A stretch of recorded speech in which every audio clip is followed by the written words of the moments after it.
আচ্ছা, ধরুন আপনি একটা সিনেমা দেখতে গেলেন। সিনেমা শুরু হলো। শুরুর আগে সিনেমার একটা ট্রেইলার দেখানো হলো। ট্রেইলারে শুরুতে একটা সাদা ছাদ দেখানো হলো। ধরুন এইরকম একটা সাদা ছাদ। আপনি ভাবছেন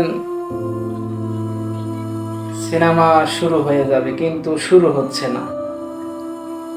1 মিনিট যায়, 2 মিনিট, 3 মিনিট যায়, কিন্তু ওই সাদা ছাদটা যায় না। 6 মিনিট পর আপনি বিরক্ত হয়ে অনেক বকাবাজি করলেন, শুধু শুধু সময় নষ্ট করছে আমাদের, যে যার মতো মন্তব্য শুরু করলেন। অনেকে হয়তো রেগে মেগে উঠেও চলে গেলেন। তার 2 মিনিট পর ধীরে ধীরে চিত্র বদলানো শুরু করলো। দেখা গেল একটা অসুস্থ বাচ্চা বিছানায় শুয়ে আছে, তার চোখ ওই ছাদের দিকে। একবার চিন্তা করুন, একটা বাচ্চা অসুস্থ, এতটাই অসুস্থ যে প্রায় অনেক বছর, 2-3 বছর বা 5 বছর বলেন, তাকে শুধু ওই তাকিয়ে তাকিয়ে ছাদটাই দেখতে হয়। তার ঘাড়টাও নাড়াতে পারে না এদিক ওদিক।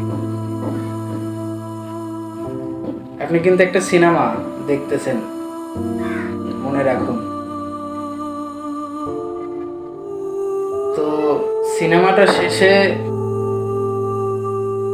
আপনাদের উদ্দেশ্যে কিছু কথা বলা হলো। আপনারা হয়তো একটা ট্রেইলার দেখে অনেকে রেগে গেছেন, বকাবাজি করেছেন, অনেকে উঠেও গেছেন,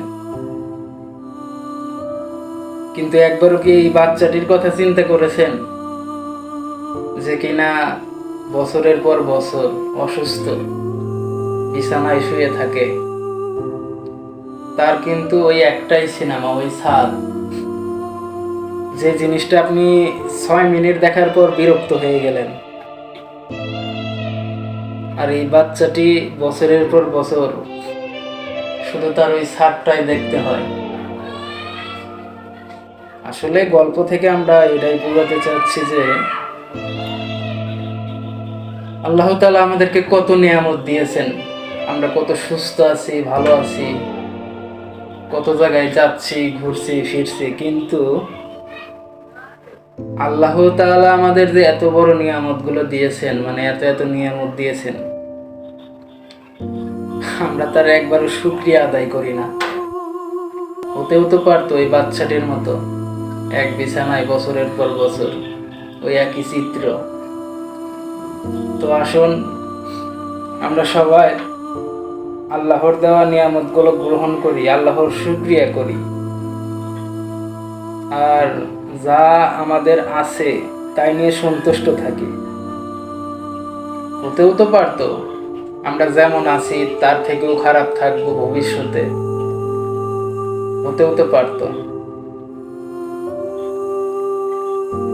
আল্লাহ না করুক, আমরা আল্লাহর শুকরিয়া করি, আল্লাহর নিয়ামতগুলোর শুকরিয়া করি। আল্লাহ আমাদেরকে যেমন রেখেছেন আলহামদুলিল্লাহ। তো সবাই ভালো থাকবেন।